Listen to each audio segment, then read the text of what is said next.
Hello everyone.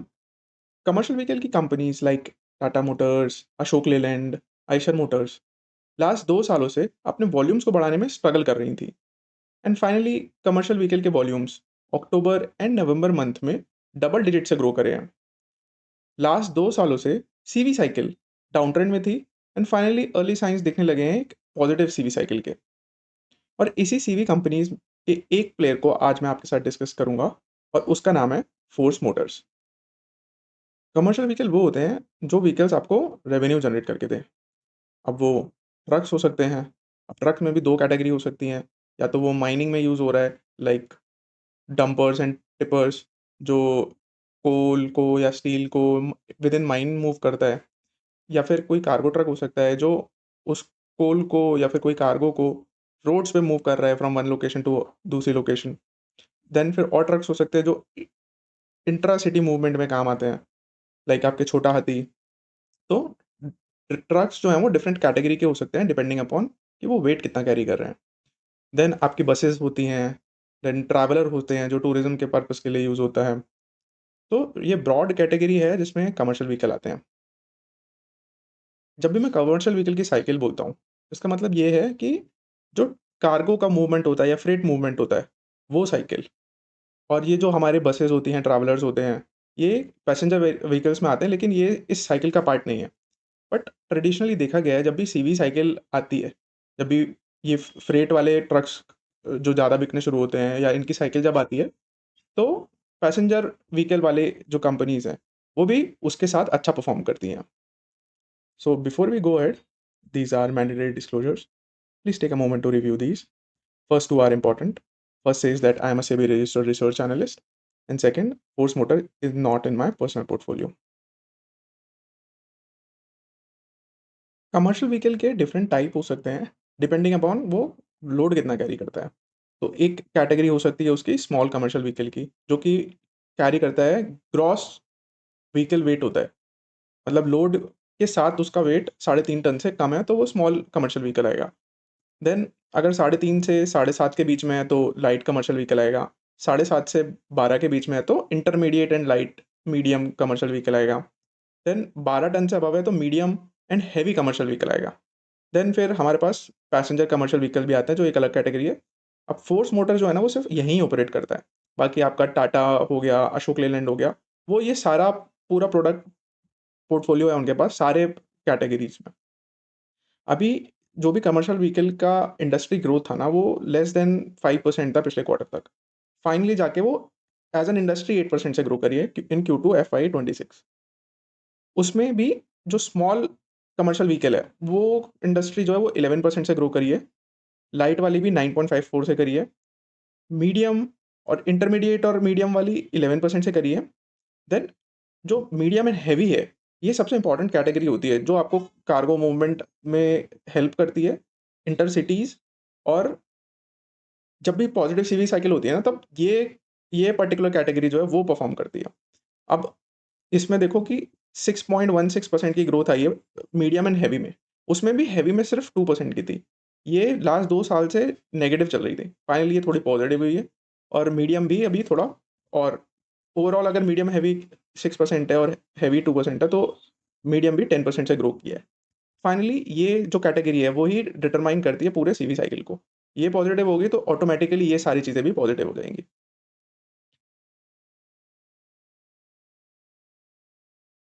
CV cycle को identify करने के कुछ इंडिकेटर्स होते हैं। अब वो इंडिकेटर्स आपके फ्लीट यूटिलाइज़ेशन एक हो सकता है। देन आपका हो सकता है कि आपको ट्रक पे रेंटल कितना मिल रहा है रुपीज़ पर किलोमीटर पर टन। देन आपका हो सकता है कि एक फ्लीट ओनर की या ट्रांसपोर्टर की कितनी कमाई हो रही है। अगर ज़्यादा कमाई हो रही है तो फिर वो ज़्यादा ट्रक खरीदेगा और जो उसकी इन्वेंटरी या फिर जो भी ट्रक की फ्लीट है वो एज हो रही है, उनमें से पुराने ट्रक बेच के फिर दूसरे ट्रक लाएगा। अब ट्रांसपोर्ट इंडस्ट्री में होता क्या है ना कि सारे transporter 7 and a half to 10 years के बीच में ऑपरेट करते हैं।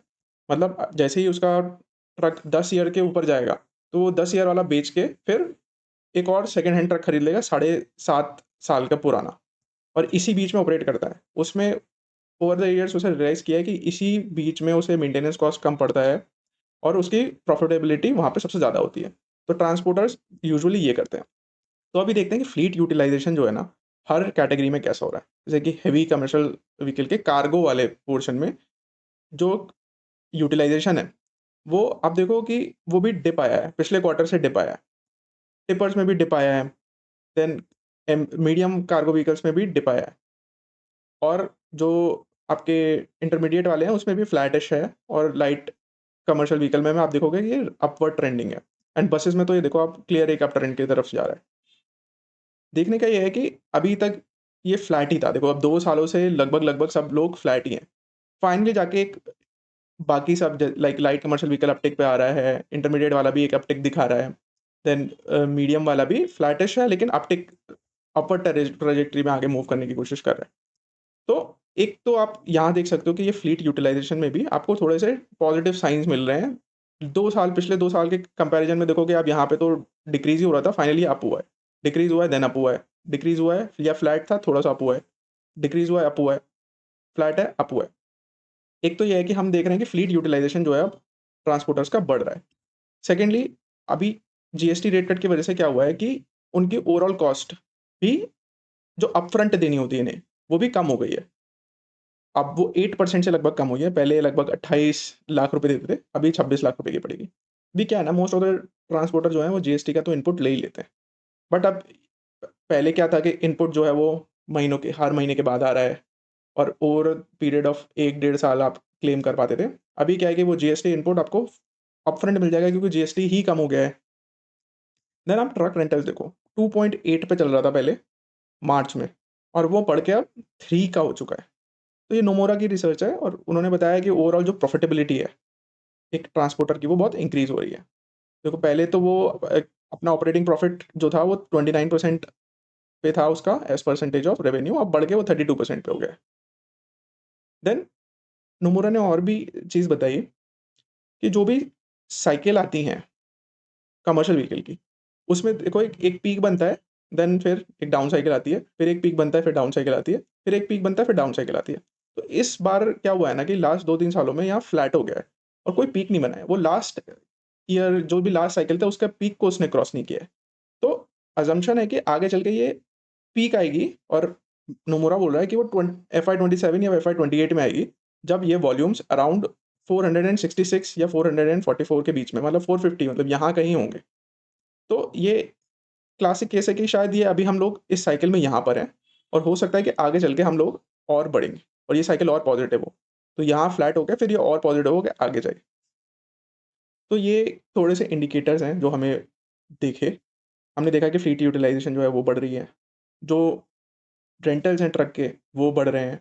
फ्रेट रेट्स हैं वो बढ़ रहे हैं, और अभी हमने देखा है, अभी हम वॉल्यूम्स पे डिस्कस करेंगे। जो जो भी कंपनीज़ लाइक टाटा हो गई, अशोक लेलैंड हो गई, उनके वॉल्यूम्स में भी सिग्निफिकेंट राइज़ आया है, नवंबर के वॉल्यूम्स में, अक्टूबर के वॉल्यूम्स में। दिसंबर के वॉल्यूम्स हमें जस्ट नेक्स्ट वीक में मिल जाएँगे। उससे हमें थोड़ा कन्फर्मेशन मिल जाएगा, और सबसे इम्पोर्टेंट है हमें जनवरी के वॉल्यूम्स देखना, मतलब नेक्स्ट मंथ के वॉल्यूम्स देखना। अगर वो भी इसी रेट में ग्रो कर रहे हैं, तो आप 100% समझ लो कि सीवी की साइकिल आ चुकी है।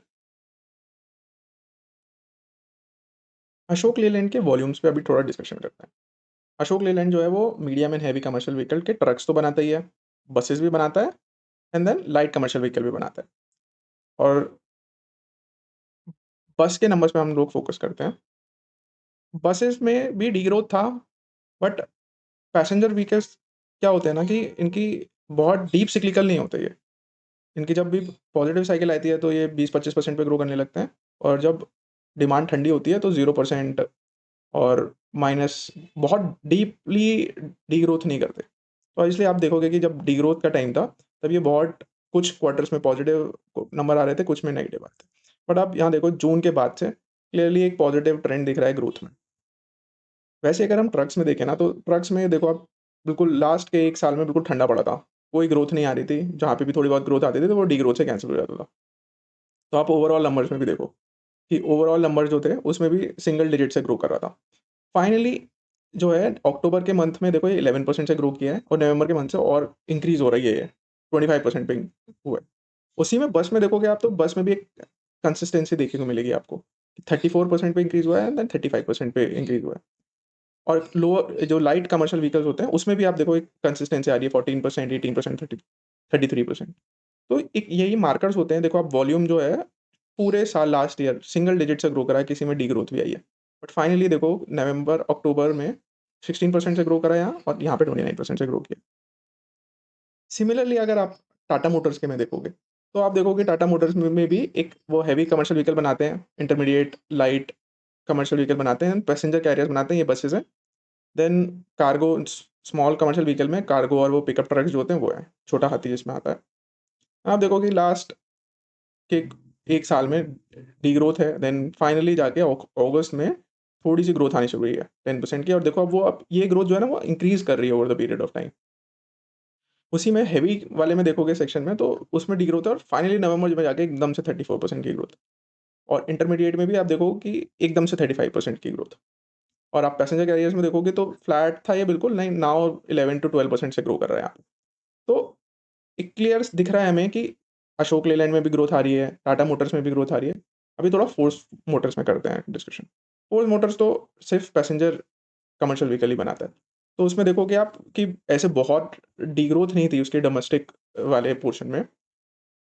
ओवरऑल नंबर्स में भी आप देखोगे बहुत डीग्रोथ नहीं थी, कुछ में फ्लैट था, कुछ में डीग्रोथ थी, बट ये ठीक चल रहा था। लेकिन आप देखो कॉन्सेक्यूटिवली 2 मंथ में ओवर 30% की ग्रोथ पहले कभी नहीं आई। और ये ग्रोथ जो है ना वो इस दिसंबर वाले नंबर में भी आपको दिख जाएगी।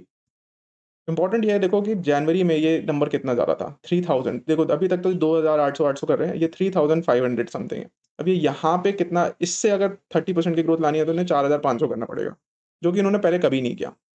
वो इम्पोर्टेंट है देखना। इनके मैक्सिमम इनकी जो डिलीवरी है वो अराउंड है 3700 यूनिट्स की। अगर ये इनका पीक है, अगर ये तोड़ देते हैं, इनकी कैपेसिटी और इंक्रीज़ करके ये 3700 से आगे चल के 4000 ले जाते हैं, तो एक बहुत ही स्ट्रक्चरल ग्रोथ रहेगी डिमांड की तरफ से भी और सप्लाई की तरफ से भी। हो सकता है कि डिमांड है 4000 यूनिट्स की, बट ये प्रोड्यूस ही नहीं कर पा रहे क्योंकि इनकी कैपेसिटी ही नहीं है। अब फोर्स मोटर क्या है ना कि जो कॉन कॉल है वो नहीं करता। कॉन कॉल नहीं करता तो एनालिस्ट लोग जो हैं उन पे क्वेश्चन नहीं पूछ सकते कि आपकी कैपेसिटी कितनी हो रही है। तो ये बहुत विजिबिलिटी नहीं है इस टर्म्स में कि कितनी फोर्स मोटर्स की कैपेसिटी है। बट अज़्यूम कर रहा हूँ कि मैं इन्होंने 1 क्वार्टर या 1 मंथ में 3700 प्रोड्यूस किया था। तो ये 3700 तो एटलीस्ट कर ही सकते हैं आगे चल के।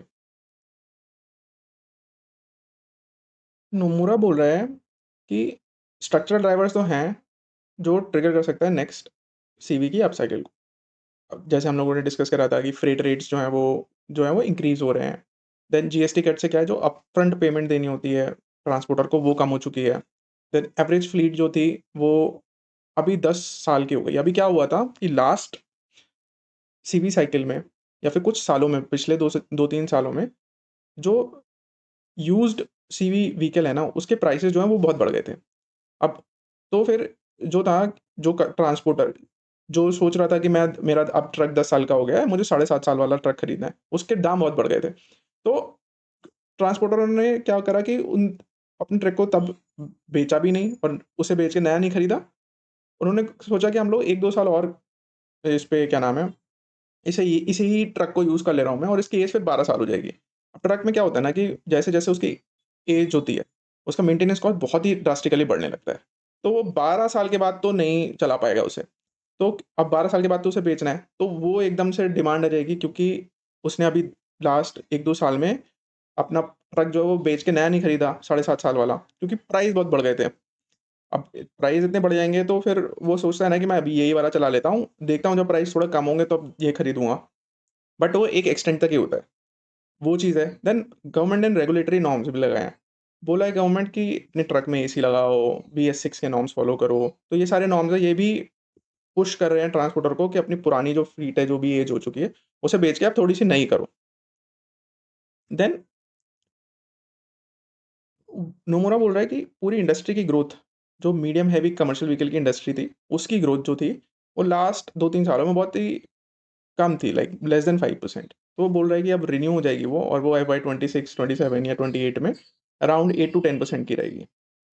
और वो रहेगी इसलिए क्योंकि कि लास्ट 2-3 सालों में ट्रांसपोर्टरों ने अपनी फ्लीट नहीं अपग्रेड करी है, तो वो अपग्रेड करेंगे।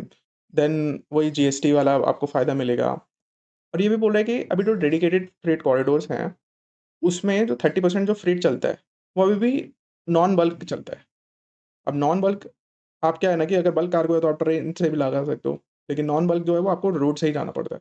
तो उसका हेविली रिलायंस है रोड पे। अब ये जो कार्गो है ये बढ़ेगा, तो आपका रिलायंस बढ़ेगा ट्रक्स पे, और ट्रक्स पे बढ़ेगा तो रिलायंस बढ़ेगा, तो आप ज़्यादा ट्रक, आपको कार्गो अगर ज़्यादा मूव करना है तो ज़्यादा ट्रक लगेंगे तो ऑटोमेटिकली फ्लीट बढ़ेगी, फ्लीट का साइज़ बढ़ेगा। फ्लीट का साइज़ बढ़ेगा तो इंडस्ट्री का भी साइज़ बढ़ेगा। तो ये कुछ पॉइंटर्स हैं जो नोमुरा ने हाइलाइट किए और जो कि सेंस भी बनाते हैं। फोर्स मोटर्स के 3 मेजर वर्टिकल्स हैं। एक तो है लाइट कमर्शियल व्हीकल का, एक है मोनो बस का, बस एंड तीसरा है जो मॉड्यूलर एमयूवीज़ जो होती हैं वो। अब ये एमयूवीज़ जो हैं वो बहुत पर्पसेस के लिए यूज़ हो सकती हैं, वो हम लोग डिस्कस करेंगे। तो एलसीवी में यूजुअली क्या होता है कि आपके ट्रैवलर्स होते हैं। अभी वो ट्रैवलर टूरिज़्म के लिए यूज़ हो सकता है, फिर वही एम्बुलेंस के लिए भी यूज़ हो सकता है, वही पुलिस व्हीकल भी यूज़ कर सकते हैं, देन वो फायर में भी काम आ सकता है। तो इस ट्रैवलर के बहुत सारे यूज़ेज़ हैं। बट फोर्स मोटर्स ने क्या किया है ना, कि अभी एक नया प्लेटफ़ॉर्म निकाला है अर्बेनिया करके। ये जो है ना लग्ज़री ट्रैवल के लिए है, क्योंकि इंडिया में बहुत ज़्यादा लग्ज़री चीज़ों की डिमांड है, लग्ज़री एक्सपीरियंसेस की डिमांड है, तो लग्ज़री ट्रैवल की भी डिमांड होगी।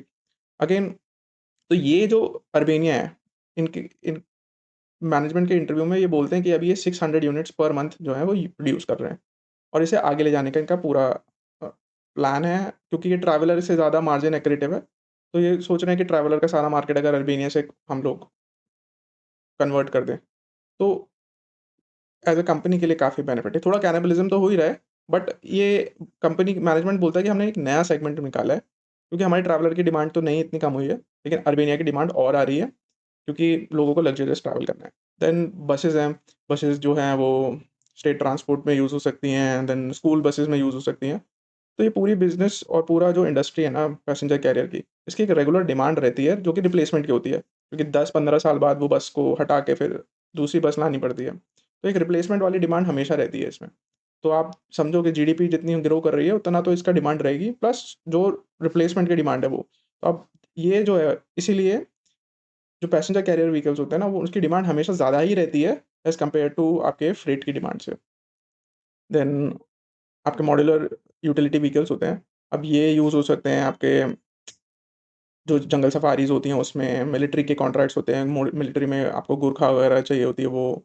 देन आप इसे छोटी एम्बुलेंस में भी यूज़ कर सकते हो, छोटी स्कूल बस की तरह भी यूज़ कर सकते हो, तो इसके मल्टीपल यूज़ेज़ हैं। लास्ट 1 साल में आप देखोगे फोर्स मोटर्स की जो रेवेन्यू ग्रोथ हुई है, वो फ्लैट है, लगभग सिंगल डिजिट की ग्रोथ में मान सकते हो आप। अब फाइनली जो अब दिसंबर के नंबर आएँगे ना, एकदम से 30% की ग्रोथ आ जाएगी उसमें। और आप देखोगे जो मार्जिन्स थे वो भी 14% के अराउंड ही थे। 17% इस पिछले वाले क्वार्टर में इसलिए थे क्योंकि इनके इन्वेंटरी का कुछ कॉस्ट है, वो जिन्होंने कैपिटलाइज़ कर दी, मतलब अपनी बैलेंस शीट में ले गए थे, इस वजह से यहाँ पे 17% दिख रहा है। लेकिन अगर अगर इनका ऑपरेटिंग मार्जिन देखो तो वो अराउंड 14 टू 15% ही है। तो हो सकता है दिसंबर में आके आपको 15% दिखेगा। वही है कि इन्वेंटरी बढ़ती है तो आपका ग्रॉस मार्जिन जो है वो भी बढ़ जाते हैं। इन्वेंटरी कम होती है तो ग्रॉस मार्जिन जो है कम हो जाता है। तो आगे चल के देखेंगे कि ये 17% स्ट्रक्चरल है या नहीं है। मुझे नहीं लगता कि ये स्ट्रक्चरल है 17%, लेकिन 14 टू 15% मैं स्ट्रक्चरली मान सकता हूँ, जो कि हायर है पिछले क्वार्टर से। तो 3 चीज़ें हो रही हैं, एक तो आपकी रेवेन्यू में एकदम से ग्रोथ आ रही है। दूसरी आपका ये जो मार्जिन्स हैं, वो आपके हायर ट्रैजेक्टरी पे मूव कर रहे हैं। लाइक पहले 14% थे, 12-14 की अगर आपका इसका एवरेज ले लो तो अराउंड 13% का आएगा। तो वो बढ़ के एवरेज अब 15-16% की तरफ मूव कर रहा है। देन थर्ड आपकी सीवी साइकिल भी है वो भी पॉजिटिव हो रही है। तो ये तीनों चीज़ें जो हो रही हैं वो हेल्प करेंगी स्टॉक प्राइस को मूव करने में। फोर्स मोटर्स ने लास्ट 3-4-5 सालों में बहुत ज़्यादा रिटर्न्स दिए हैं और स्टिल वो कैपेबिलिटी और कैपेसिटी है उसकी और आगे चल के रिटर्न्स देने की। ये रेवेन्यू फोरकास्ट है क्वार्टरली बेसिस पे, जो कि आगे दिसंबर वाले क्वार्टर के लिए मैंने किया है और मार्च वाले क्वार्टर के लिए किया है। मैंने अज़्यूम करा है कि यहाँ पे जो वॉल्यूम ग्रोथ है वो 30% और 30% की रहेगी। क्योंकि मेरे पास अभी अक्टूबर और नवंबर के नंबर थे, जिसमें मोर देन 30% की वॉल्यूम ग्रोथ थी।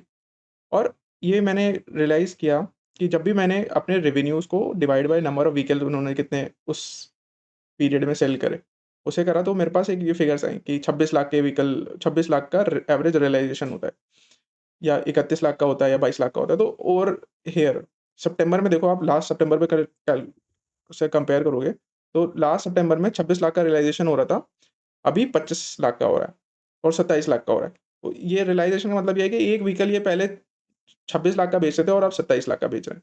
तो मैं अज़्यूम कर रहा हूँ कि अर्बेनिया अगर ज़्यादा बिक रही है, तो हो सकता है कि इनका जो पर व्हीकल का रेवेन्यू है, वो भी ज़्यादा हो रहा है। तो मैंने दिसंबर में अज़्यूम किया है, लास्ट दिसंबर में 31 लाख का इन्होंने करा था, पर व्हीकल बेचा था। मैं सोच रहा हूँ कि यहाँ पे 32 लाख का बेचेंगे। देन मार्च में 22 लाख का बेचा था, तो अज़्यूम करें यहाँ पे भी 22 लाख का। तो आप देखो, अगर नंबर ऑफ व्हीकल जितना वॉल्यूम्स सेल करेंगे मल्टीप्लाई बाय ये नंबर करूँगा मैं, तो मेरे को वो रेवेन्यू मिल जाएगा। वही करा मैंने।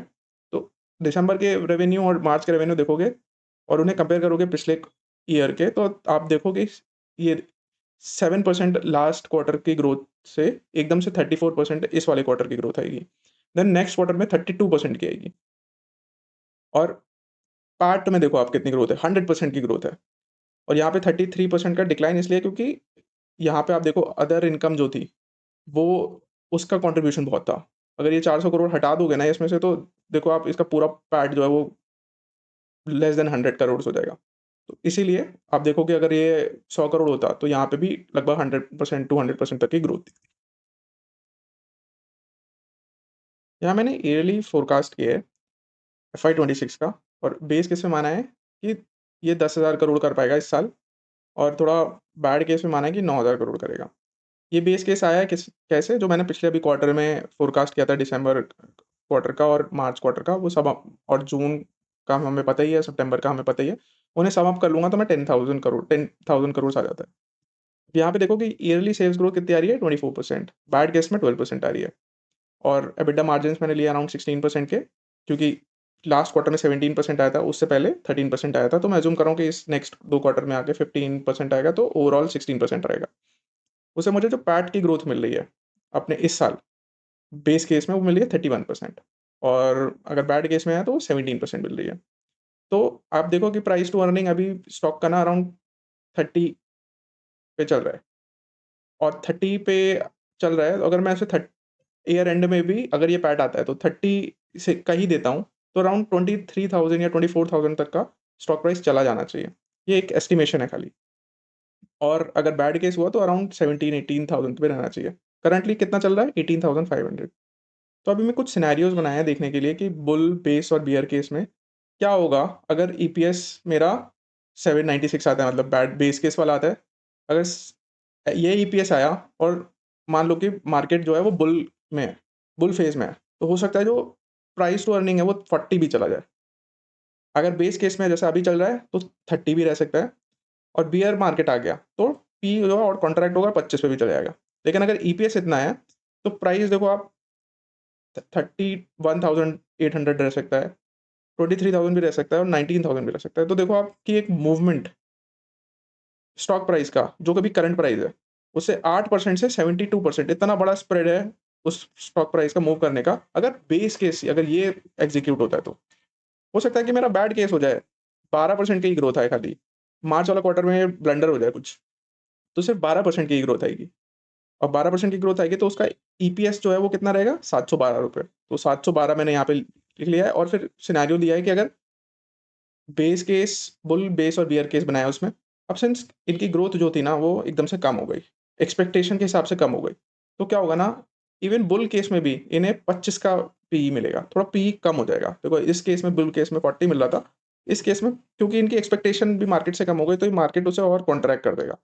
तो पी जो है उसका 25 मिलेगा बुल में, और बियर के बेस रहा तो खाली 20, और बियर मार्केट रह गया तो 15 भी जा सकता है। तो आप देखो कि और जो स्प्रेड है स्टॉक प्राइस का, वो -4% से 42% तक गिर भी सकता है, अगर एक बैड केस एग्ज़ीक्यूट हुआ तो। और सिनेरियो 3 में है कि एक मीडियम का केस हुआ जिसमें मेरे को इन दोनों के बीच का कुछ 750 ईपीएस मिल गया। तो जो बुल केस रहेगा उसमें पी अराउंड 30 रहेगा, क्योंकि मीडियम है, मतलब एक्सपेक्टेशन जितना था उतना ही आ पाया लगभग-लगभग। तो बुल केस में 30, बेस केस में 25 और बियर केस में 20। तो एक मेरे को एक स्प्रेड मिलता है -19 से 22। अब देखो कि इतना कैलकुलेशन करने के बाद भी मेरे को स्प्रेड मिला -42 से +72। तो आप देख रहे हो कि स्टॉक मार्केट कितना ट्रिकी हो सकता है अगर आगे चल के कोई भी सिनेरियो एग्ज़ीक्यूट हो तो। डिफरेंट सिनेरियोज़ में हमने डिफरेंट पी लिया था। लाइक सिनेरियो 1 में देखो आप पी की रेंज जो थी वो 40 से 25 के बीच में थी। सिनेरियो 2 में 25 से 15 के बीच में थी, और सिनेरियो 3 में 30 से 20 के बीच में थी। ये हम क्यों करते हैं? वो देखो, आप यहाँ देखो, ये पी का चार्ट है और ये स्टॉक प्राइस का चार्ट है फोर्स मोटर्स का।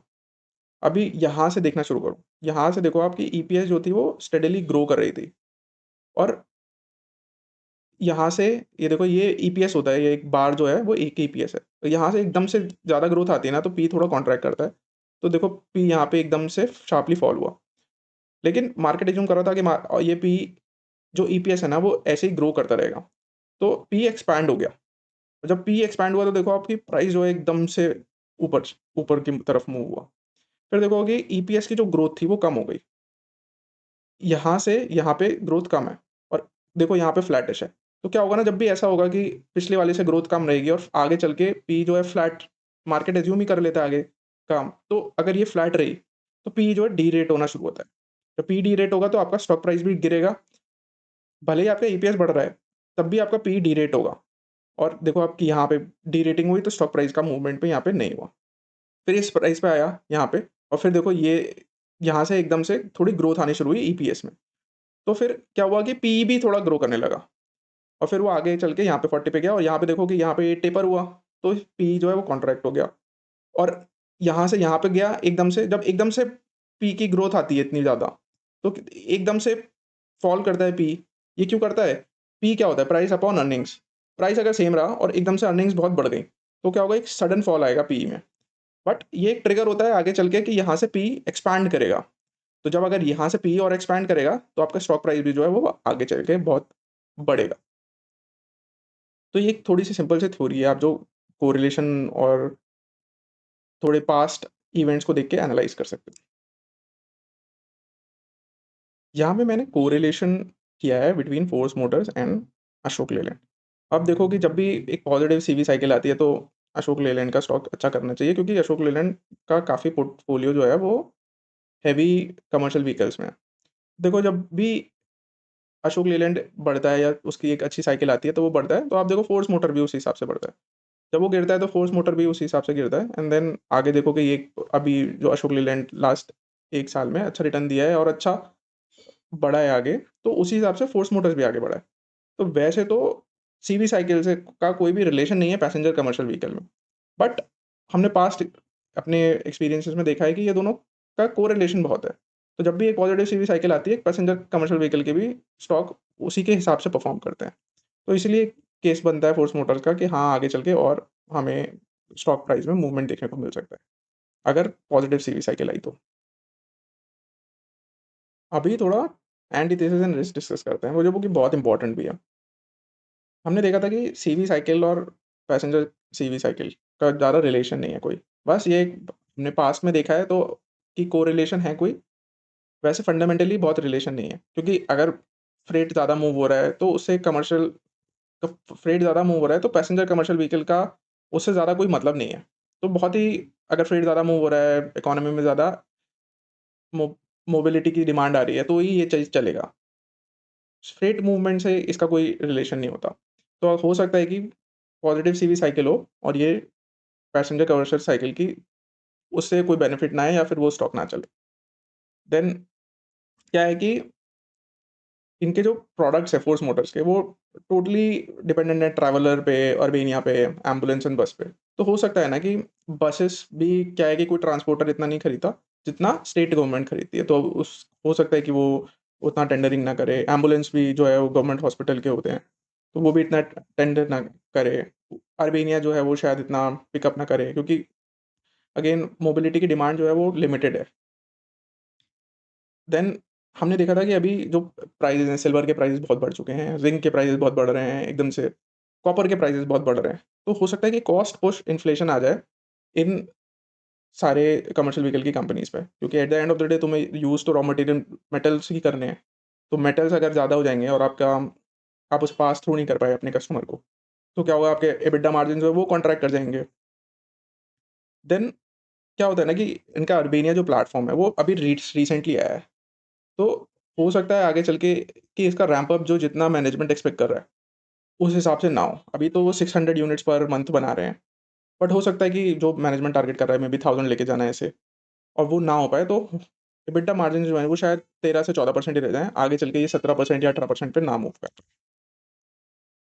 देन जो भी और भी अशोक लेलैंड है, देन टाटा मोटर्स है, ये भी हो सकता है कि अपना कुछ प्लेटफ़ॉर्म या अपने कुछ व्हीकल ट्रैवलर वाले सेक्शन में ले आएँ या ट्रैवलर वाले उसमें लॉन्च कर दें। तो क्या होगा कि कॉम्पिटिटिव प्रेशर आएगा, इनका मार्केट सीधा खाएगा वो, तो वो मार्केट उसे अच्छा नहीं लेगा और इवेंचुअली इनका मार्केट शेयर जो है वो लूज़ कर देगा। क्योंकि अभी इनके पास ना ट्रैवलर और अर्बेनिया वाले सेक्शन में 80-85% का मार्केट शेयर है। तो ये एक तरीके से मार्केट लीडर है वहाँ पे। अगर कोई और एंटर करता है इस सेगमेंट में, तो हो सकता है कि इनकी मार्केट लीडरशिप कम हो जाए या मार्केट शेयर भी बहुत कम हो सकता है। Finally these are disclaimers, you can have a look at them. ये मेरे स्मॉल केसेस हैं, ये भी आप चेकआउट कर सकते हो मेरी स्मॉल केस वाली वेबसाइट पे और इस वाली वेबसाइट पे भी। And my channel is fairly new. I would request all of you to please like, share and subscribe.